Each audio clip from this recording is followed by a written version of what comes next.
अब हम एक क्वेश्चन ट्राई कर रहे हैं। क्वेश्चन नंबर 8 है। मिस्टर के हैं कोई, तो मिस्टर के हूँ ऑन अ हाउस, इनके पास एक अ हाउस है। पहली बात तो क्वेश्चन में एक ही हाउस है और उस मकान की म्युनिसिपल वैल्यू कितनी दे रखी है? 4,50,000 पर एनम। मैं आपको बोला ये municipal value, fair rental value, standard rent, ये भैया सब पूरे साल के होने चाहिए, ये माइंडसेट कर लो। अच्छा, उसके बाद कह रहे हैं कि जो इनके पास मकान है ना मिस्टर के पास, इनके पास जो एक मकान है ना, ये उस एक मकान का 60% पोर्शन इन्होंने लेट आउट कर रखा है। यानी 60% पोर्शन इन्होंने मंथली रेंट पे चढ़ा रखा है, 26,000 रुपए पर मंथ। और जो 40% पोर्शन है ना मकान का, remaining 40% portion is occupied by him for his on residence. अच्छा, यानी कि इनके पास एक मकान है, वो पूरा 100% है। उस मकान का 60% पोर्शन उन्होंने किराए पे चढ़ा रखा है और 40% पोर्शन पे ये खुद रहते हैं, एज अ सेल्फ ऑक्यूपाइड रहते हैं, पूरा साल रह रहे थे, 1 रुपए का भी किराया नहीं आया, ध्यान रखना।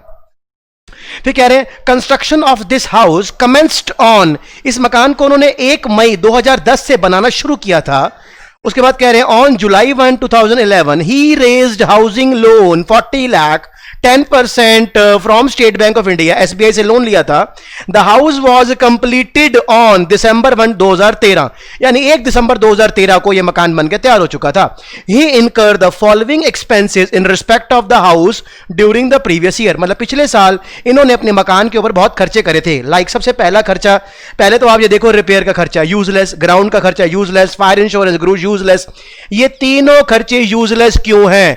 क्योंकि जब मैं आपको आपकी रेंटल इनकम का 30% की स्टैंडर्ड डिडक्शन दूंगा तो वो इन्हीं खर्चों की खातिर दे रहा होता हूं। जब मैं आपको 30% माइनस करवाऊंगा तो ये खर्चे अलग से माइनस नहीं होंगे। दीज आर यूजलेस खर्चास। नेक्स्ट, उसके बाद कह रहे हैं 50,000 rupees were paid by way of municipal tax. Obviously municipal tax तो पेड होना चाहिए, है कि नहीं है? बस म्युनिसिपल टैक्स पेड होना चाहिए, ड्यू के बेसिस पर म्युनिसिपल टैक्स माइनस नहीं होता। कुछ ना बता रखा हो तो म्युनिसिपल टैक्स हमेशा ऑनर ने पे करा होगा। टेनेंट ने अगर पे करा होगा तो वो जरूर इन्फॉर्म करेंगे कि टेनेंट ने पे करा है। टेनेंट वर्ड ना लिखा हो तो आप समझने वाले हो कि वो ऑनर नहीं पे करा है। दूसरा, इन्होंने 50,000 का हाउस टैक्स मिस्टर के ने पे करा था, जिसके अंदर 5,000 का हाउस टैक्स पिछले साल का था।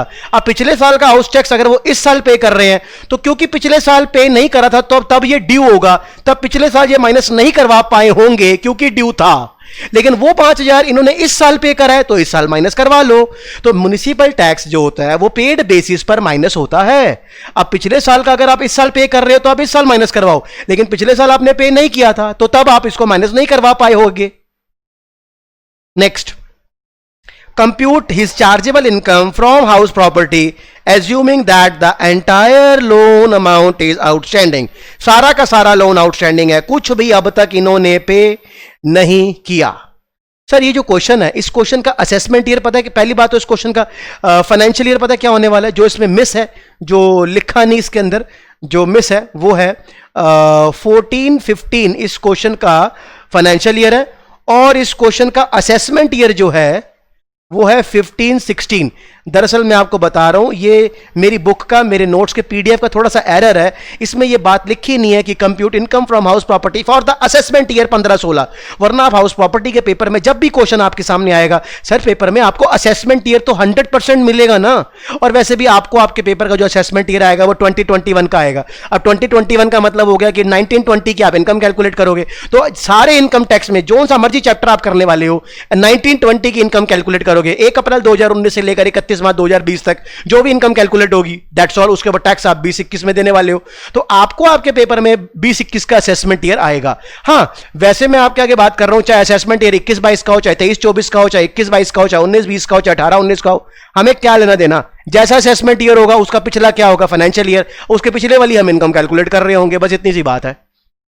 अब मैं भी तो आपको इतने पुराने क्वेश्चन करा रहा हूं। अब अब इस क्वेश्चन का असेसमेंट ईयर क्या चल रहा है? 15-16। अब बताओ 15-16 का अगर असेसमेंट ईयर होगा तो फाइनेंशियल ईयर 14-15 होगा, तो इस क्वेश्चन में हम 14-15 की इनकम कैलकुलेट करेंगे, बस इतनी सी बात है। ऐसे अलग अलग वैरायटी के क्वेश्चन करके ना जो दिमाग है ना वो कंपैटिबल हो जाता है यार।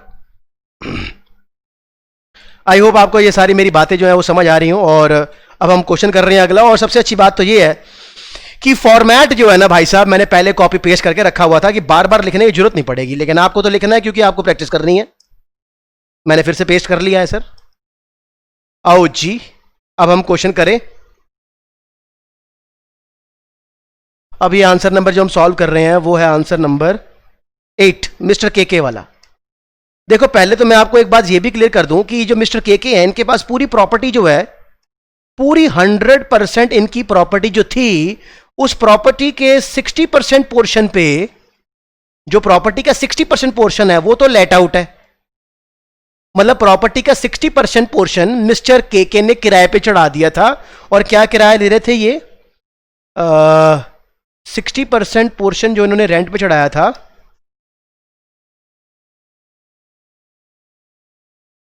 %60 portion let out on a monthly rent of 26,000 per month. Okay, यानी कि इस पोर्शन पे 26,000 इंटू 12 इनको रेंट आ रहा होगा।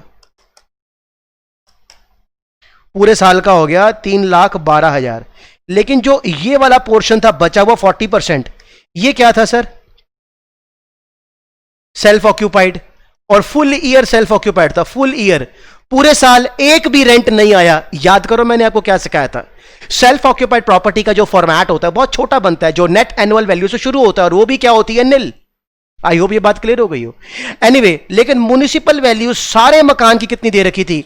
अगर आपने पूरा क्वेश्चन ठीक से पढ़ा हो, यहां लिखा था मिस्टर के on a house whose municipal value is 4,50,000। मतलब पूरे मकान की म्युनिसिपल वैल्यू कितनी है? 4.5 लाख। तो मैं चाहता हूं कि 60% जो इसकी, इस वैल्यू का जो 60% निकाला जाएगा वो इस 60% के एरिया का म्युनिसिपल वैल्यू होगा।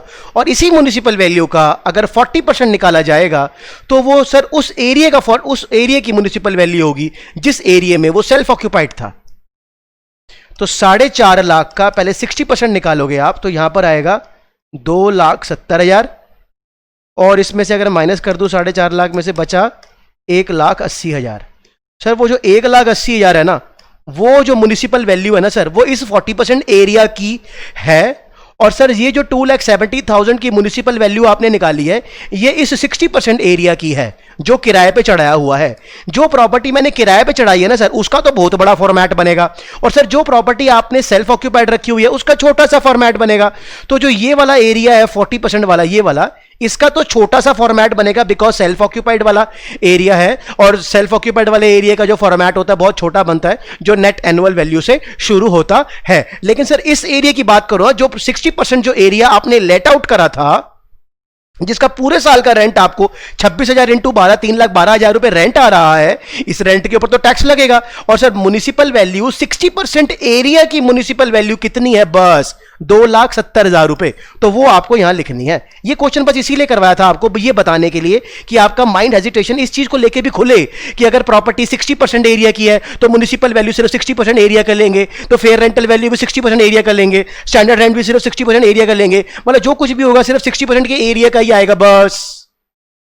अब म्युनिसिपल वैल्यू 4.5 लाख जो थी, 4,50,000, वो पूरे मकान की थी। तो मैंने ना उसका 60% निकाला, क्योंकि मैं जो अभी क्वेश्चन सॉल्व कर रहा हूं वो मैं 60% एरिया का कर रहा हूं, और 60% एरिया जो लेट आउट था, मैं अभी हम वो वाला एरिया सॉल्व कर रहे हैं। और सर इस क्वेश्चन का असेसमेंट ईयर ना सर, इस क्वेश्चन का असेसमेंट ईयर जो था वो 15-16 है। तो इस क्वेश्चन का जो असेसमेंट ईयर ऊपर 14-15 जो लिखा है, इसको काट के 15-16 करो, और फाइनेंशियल ईयर क्या होने वाला है फिर? 14-15। तो यानी हम इस क्वेश्चन के अंदर 14-15 की इनकम, रेंटल इनकम कैलकुलेट कर रहे हैं। अच्छा, म्युनिसिपल वैल्यू, और ये मैं 60% एरिया सॉल्व कर रहा हूं अभी। तो सर 60% एरिया का मुझे बताओ म्युनिसिपल वैल्यू कितनी आ चुकी थी? सर 60% एरिया की म्युनिसिपल वैल्यू 2,70,000 आई थी। और वैसे भी आप दोबारा कैलकुलेट कर लो, 4.5 लाख की म्युनिसिपल वैल्यू सारे मकान की है, तो 60% एरिया की कितनी है? 2,70,000।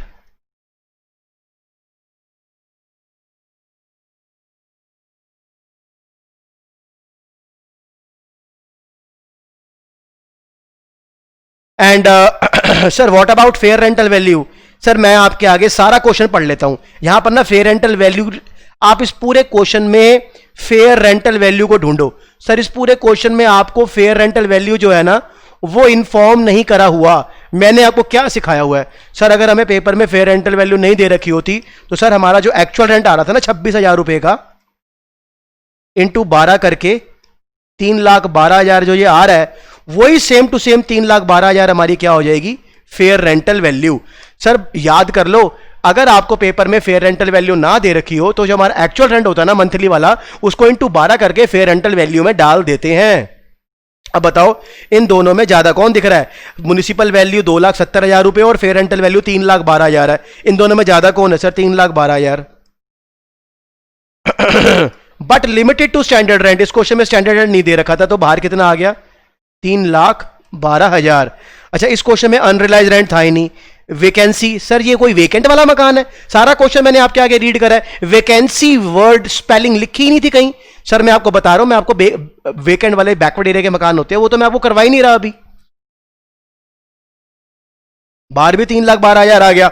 ये सारा मैंने अपना ए पार्ट सॉल्व कर लिया, ये सारा मैंने अपना बी पार्ट सॉल्व कर लिया। और अब आप मुझे बता दो विच एवर इज हायर, इन दोनों में ज्यादा कौन है? सर मैंने आपको बताया था, बार बार आपको मैं याद दिला रहा होता हूं, वेकेंट वाले मकान में हम ऐसे तिरछा देखते थे, लेकिन सर अब हम वेकेंट वाला मकान नहीं कर रहे सर। अब हम तिरछा नहीं देखेंगे, अब हम सीधा सीधा देखेंगे, ऐसे देखेंगे, ऐसे ऐसे देखेंगे। ये वाला 3,12,000 और ये वाला 3,12,000 में देखो ज्यादा कौन है? सर ज्यादा तो 3,12,000 ही है, तो उसी 3,12,000 को ग्रॉस एनुअल वैल्यू मान लिया जाएगा। और सर अब म्युनिसिपल टैक्स पेड की बात करो, यहां पर म्युनिसिपल टैक्स 50,000 था जो पेड तो हुआ था, लेकिन इस 50,000 के अंदर 5,000 पिछले साल का भी था। हाँ तो था, क्या हो गया? अच्छी बात है।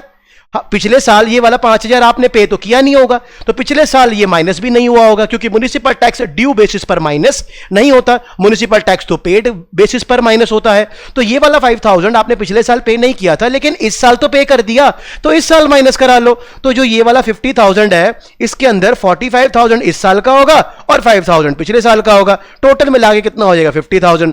और पूरा का पूरा 50,000 आप इस साल माइनस करवा सकते हो, क्योंकि म्युनिसिपल टैक्स जो होता है वो पेड बेसिस पर माइनस होता है। लेकिन एक बात बता दूं मैं आपको, ये जो म्युनिसिपल टैक्स 50,000 है ना, ये तो सारे मकान का है ना।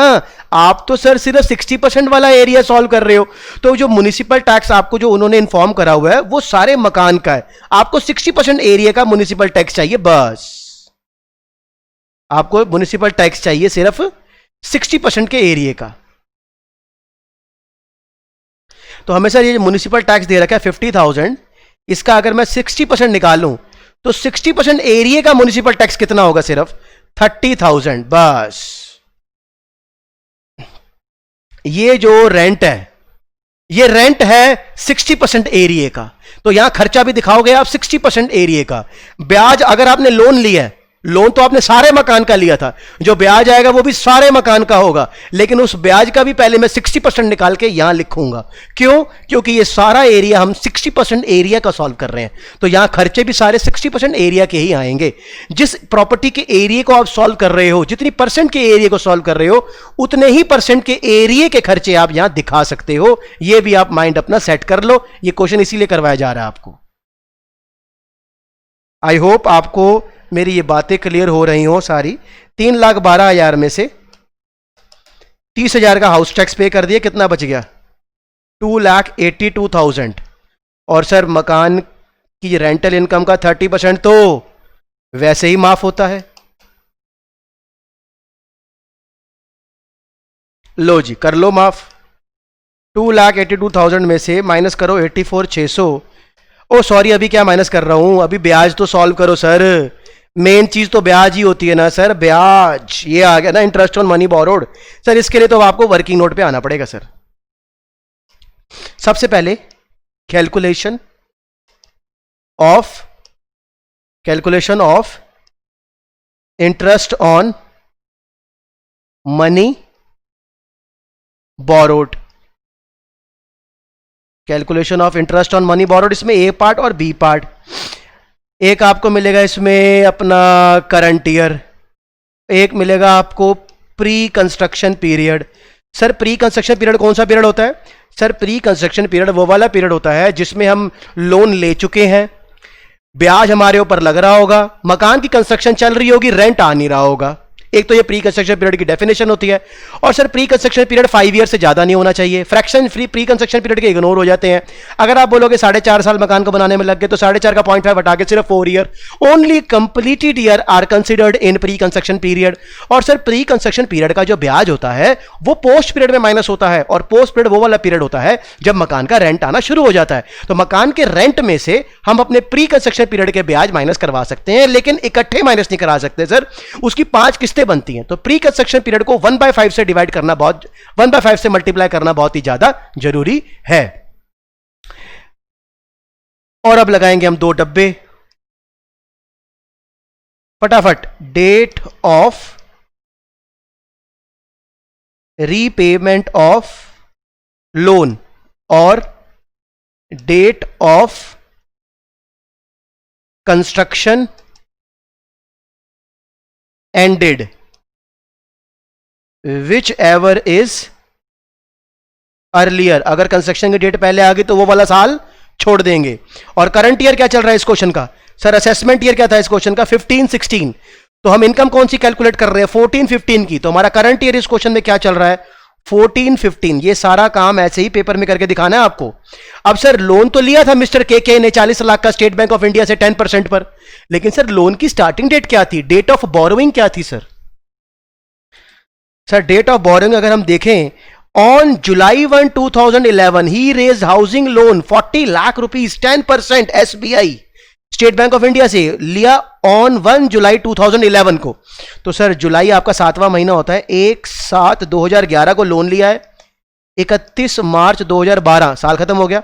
फिर 1/4/2012 से लेकर 31 मार्च 2013, फिर 1/4/2013 से लेकर 31 मार्च 2014, फिर 1/4/2014 से लेकर 31 मार्च 2015, फिर 1/4/2015 से लेकर 31 मार्च 16।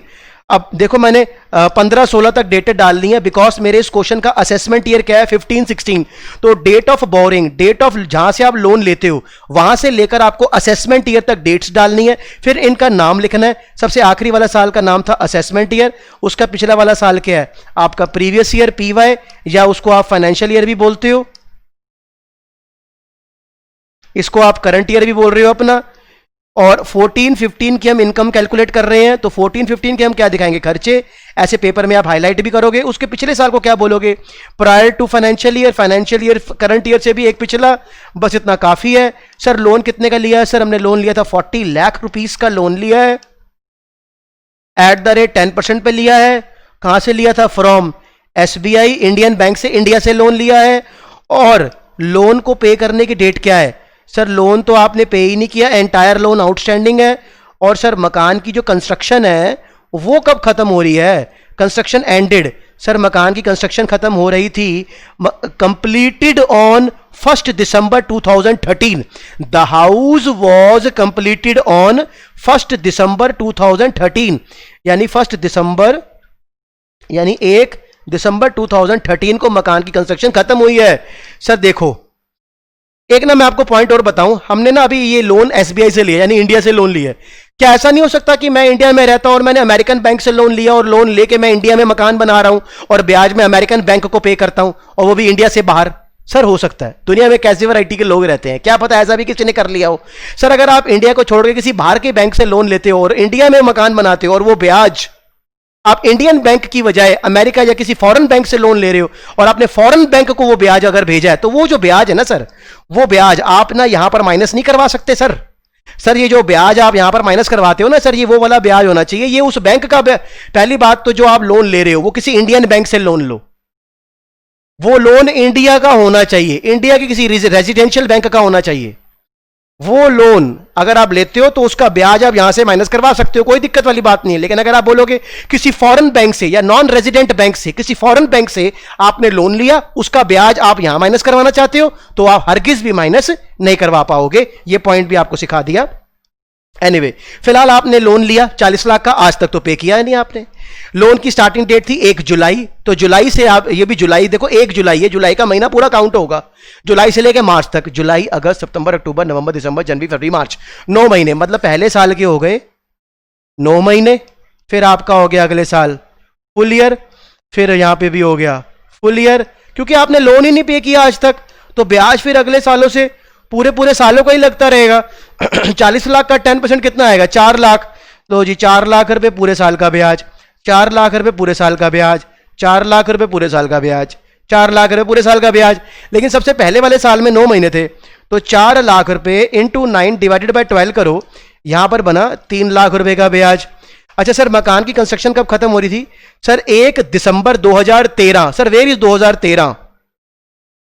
सर ये देखो 2013, लेकिन ये मार्च है, दिसंबर तो मार्च के बाद आएगा, तो जो 1 दिसंबर 2013 है, 1 दिसंबर 2013, आप देखो ना ये 1 अप्रैल 2013 है ना यार, 1 अप्रैल 2013, 1 अप्रैल, फिर 1 मई, 1 जून, 1 जुलाई, 1 अगस्त, 1 सितंबर, ये आपका 1 दिसंबर, यानी 1 दिसंबर 2013, 13 और 14 के बीच में ये डेट लाई कर रही है। यानी कि मेरे मकान की ये जो मिस्टर केके हैं, इनके मकान की जो कंस्ट्रक्शन है वो 1 दिसंबर 2013 यानी 13 और 14 के बीच में खत्म हो रही है।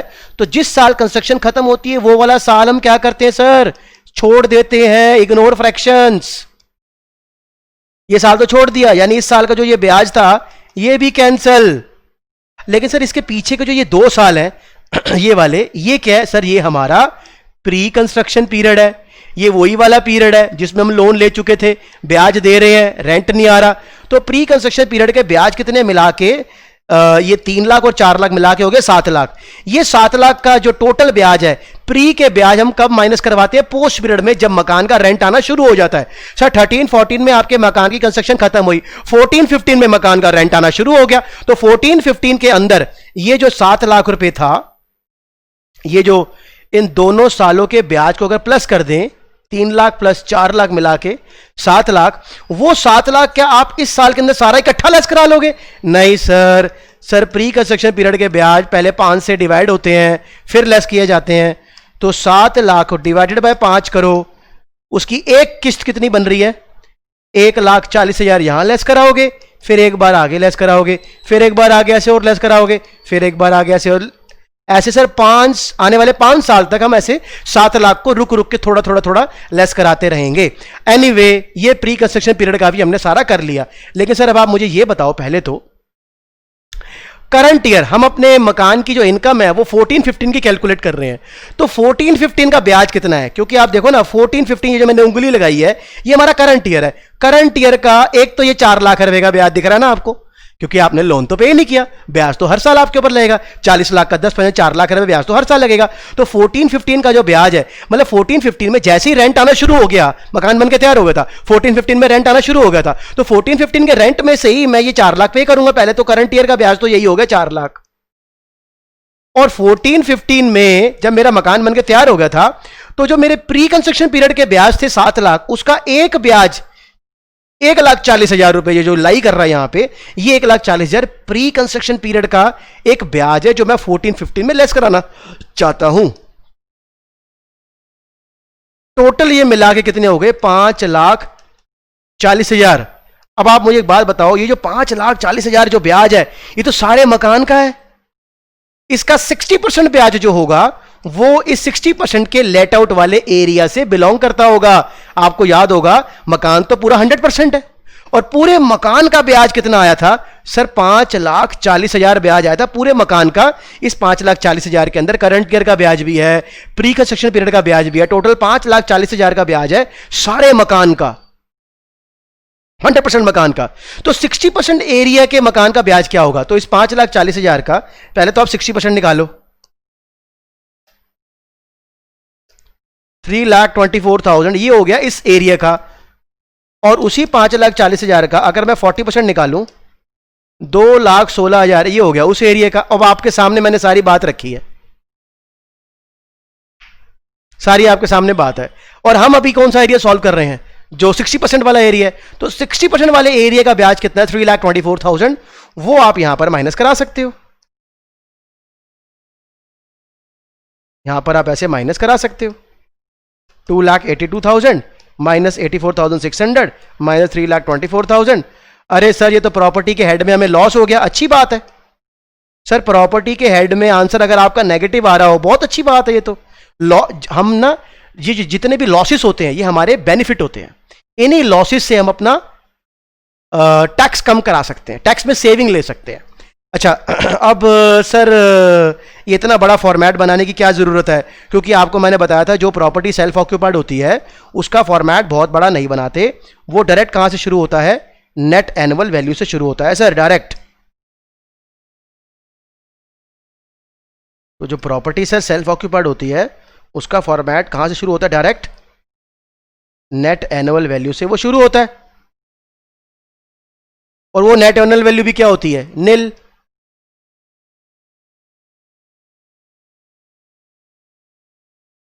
वो नेट एनुअल वैल्यू भी क्या होती है सर? निल होती है।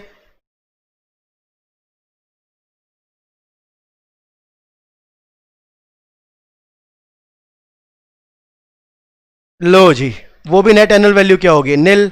तो अब ना यहां से जो मैं सॉल्व कर रहा हूं, ये मैं सॉल्व कर रहा हूं सेल्फ ऑक्यूपाइड प्रॉपर्टी। वो आपको याद है ना, इसका भी असेसमेंट ईयर क्या है? वही 15-16। तो इसका फिर फाइनेंशियल ईयर क्या होगा? 14-15। और अब ये मैं कौन सा एरिया सॉल्व कर रहा हूं सर? ये आप वो 40% वाला एरिया सॉल्व कर रहे हो जो आपने, जो लेट आउट नहीं था, जो सेल्फ ऑक्यूपाइड था। 60% तो हमने पीछे सॉल्व कर लिया, अब हम 40% वाला एरिया सॉल्व कर रहे हैं जो सेल्फ ऑक्यूपाइड है। पूरा साल एक भी रेंट नहीं आया, तो छोटा फॉर्मेट बनेगा, सेल्फ ऑक्यूपाइड है और कहां से शुरू होगा? निल, और स्टैंडर्ड डिडक्शन भी निल। पहले तो आप मुझे बताओ, पूरे मकान का जब आपने ब्याज सॉल्व करा था तो 5,40,000 सारे मकान का 100% एरिया का ब्याज कितना आया था? 5,40,000। लेकिन सर 40% वाले एरिया का ब्याज कितना है? 2,16,000। और अब यहां पर हम 40% वाला एरिया कर रहे हैं। अब मुझे बताओ, क्या सेल्फ ऑक्यूपाइड प्रॉपर्टी में आप 2 लाख से ज्यादा माइनस करवा सकते हो? नहीं सर, नहीं करवा सकते। तो क्या 2,16,000 पे सारा माइनस करवा सकते हो? No sir. तो 2,16,000 का ब्याज आप सारा माइनस नहीं करवा सकते। 2,16,000 ऐसे लिखो, but limited to ₹2 lakh. 2 lakh से ज्यादा आप सेल्फ ऑक्यूपाइड प्रॉपर्टी का ब्याज माइनस नहीं करवा सकते। और इनकम तो ऊपर जीरो है, खर्चा आ गया, तो ये सारा का सारा 2 लाख क्या चला जाएगा? नेगेटिव। फिर लास्ट में हम क्या करते हैं? टोटल मकान की इनकम को क्या करके दिखाते हैं? प्लस। लास्ट में जब हम क्वेश्चन खत्म करेंगे तो जितने भी हमारे पास मकान होते हैं उन सारे मकानों की इनकम को आपस में प्लस करके कहते हैं कि टोटल एचपी इनकम। क्या कहते हैं? Total HP income. टोटल मकान से हम कितना कमा रहे हैं? असेसमेंट ईयर क्या था इस क्वेश्चन का? 15-16। फाइनेंशियल ईयर क्या देख रहे हैं फिर हम? 14-15। तो 14-15 में हम कितना अर्न कर रहे थे इस मकान के थ्रू टोटल? सर ये एक प्रॉपर हाउस प्रॉपर्टी है और इस प्रॉपर्टी का एक 60% पोर्शन भी था, एक 40%, 60% पोर्शन लेट आउट था, 40% पोर्शन सेल्फ ऑक्यूपाइड था। यहां पर 2 लाख से ज्यादा माइनस नहीं करा सकते, तो 2 लाख सारा नेगेटिव आ गया था और वहां पर 1,26,600 नेगेटिव आ रहा था। ये नेगेटिव नेगेटिव आपस में प्लस हो जाएंगे और स्टिल आंसर नेगेटिव में ही रहेगा। लो जी, 326,600 यहां पे लिख दो, loss on the head house property. मतलब हाउस प्रॉपर्टी के हेड में हमें क्या हो रहा है? लॉस। ये आंसर नंबर 8 हमने ट्राई किया था अभी।